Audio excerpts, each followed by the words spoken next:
Anil Kaushik Mathematics presents exercise 15.1 Introduction to Graph question number 4। प्यारे विद्यार्थियों, आइए करते हैं question number 4। The following graph shows the temperature forecast and the actual temperature of each day of a week. पहले समझिए कि forecast temperature कैसा होता है और एक्चुअल टेम्परेचर कैसा होता है। एक्चुअल टेम्परेचर तो है कि आपने ऑन द स्पॉट टेम्परेचर मापा है उसी वक्त और जिस वक्त की आप बात कर रहे हैं, और फोरकास्ट टेम्परेचर है कि आपने पूरा अनुमान लगा लिया कि हाँ, जैसे 11 बजे हम पूरा 11 बजे के लिए हम पूरा अनुमान लगा लें कि हमारे पास टेम्परेचर 11 बजे 10 डिग्री होगा या 20 डिग्री होगा। इस तरह से जब एक्चुअल मापें तो 15 डिग्री मिले। तो इस तरह से ये डिफरेंस होता है फोरकास्ट टेम्परेचर और एक्चुअल टेम्परेचर में।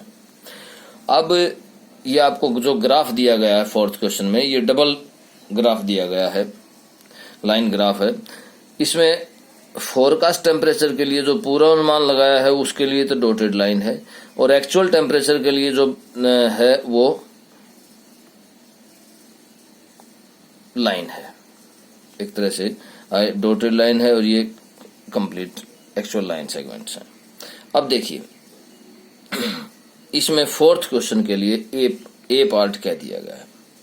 On which day was the forecast temperature the same as the actual temperature, कि किस दिन एक्चुअल टेम्परेचर और फोरकास्ट टेम्परेचर इक्वल है। देखिए, ट्यूसडे को फोरकास्ट टेम्परेचर भी उतना ही है 20 डिग्री और एक्चुअल टेम्परेचर भी।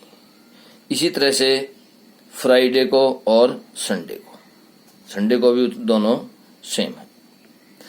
बी पार्ट क्या है, what was the maximum forecast temperature during the week, कि पूरे वीक के अंदर मैक्सिमम टेम्परेचर कब रहा है।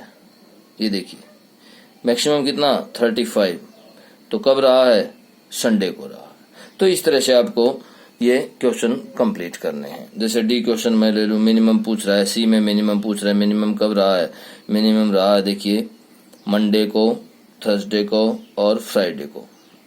कौन सा क्वेश्चन पूछ रहा है, कौन सा टेम्परेचर पूछ रहा है, एक्चुअल टेम्परेचर। तो एक्चुअल टेम्परेचर मिनिमम कब था, देखिए ये था थर्सडे और फ्राइडे को, दोनों को सेम था।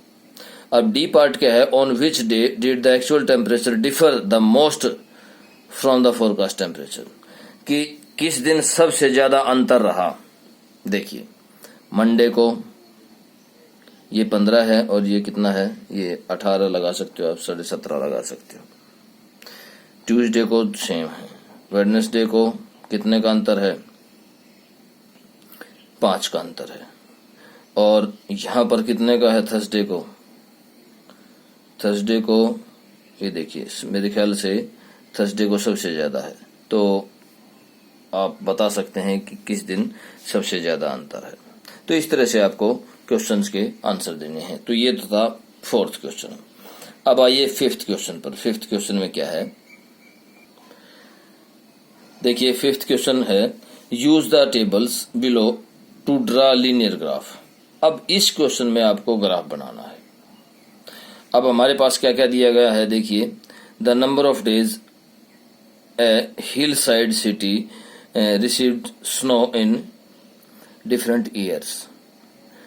2003 में 8 डेज, 2004 में 10 डेज, 2005 5 डेज एंड 2006 12 डेज। अब इसके लिए आपको क्या बनाना है, एक लाइन ग्राफ बनाना है। तो देखिए, आइए कैसे करते हैं। देखिए, इसमें दो चीजें दी गई हैं, ईयर्स और डेज। तो ईयर्स जो है वो नीचे लिख लेता हूं और डेज जो हैं वो साइड में। ये ग्राफ बनाया है, यहां पर क्या है, ईयर्स हैं और यहां पर क्या है, डेज है। ये डेज है। मैं यहां पर डेज के लिए ध्यान से देखिए कहां से कहां तक हैं, 8 से लेकर कहां तक हैं, 12 तक हैं, 8 से 12 तक हैं। तो यहां पर 2 ले लेता हूं, 2 4 6 8 10 12 14। ये क्या है, ये हैं डेज। और ईयर्स देखिए, ईयर्स के लिए कहाँ से कहाँ तक हैं, 2003 से 6 तक। तो ये 1 2 3 4 5 और 6। अब आपको कैसे करना है, देखिए ध्यान से। 2003 में कितने डेज हैं, 8 डेज हैं। तो यहाँ तक का ये यहाँ से शुरू होगा। मैंने इनको वैसे लिख लिया, अगर आप जिग जैग इस तरह से जिग जैग लाइन बना करके इन दोनों को छोड़ना चाहें तो छोड़ भी सकते हैं। अब देखिए ध्यान से, 2003 में 8 है, 8 डेज हैं, तो ये लाइन यहां पर हो गया। अब 2004 में कितने हैं, 10 डेज हैं, तो 2004 में 10 डेज हैं, तो ये रहा 10 डेज हो गया। इस तरह से बिल्कुल आपको एक एक क्लियर करते चलना है। 2005 5 डेज, 5 डेज कहां से हो जाएगा, यहां हो जाएगा, ये देखिए इन दोनों के बीच। उसके बाद 6 में कितने डेज हैं, 12 डेज हैं, 6 में 12 डेज हैं, 6 में 12 डेज ये रहे। अब आपको कुछ भी नहीं करना है, सिर्फ इनको सीरियल वाइज फुटे से क्या कर देना है, मिला देना है। सीरियल वाइज फुटे से क्या कर देना है, मिला देना है। तो ये क्या आ गया, ये लाइन ग्राफ आ गया। किसका, क्वेश्चन नंबर 5। किसका आ गया ये लाइन ग्राफ, क्वेश्चन नंबर 5।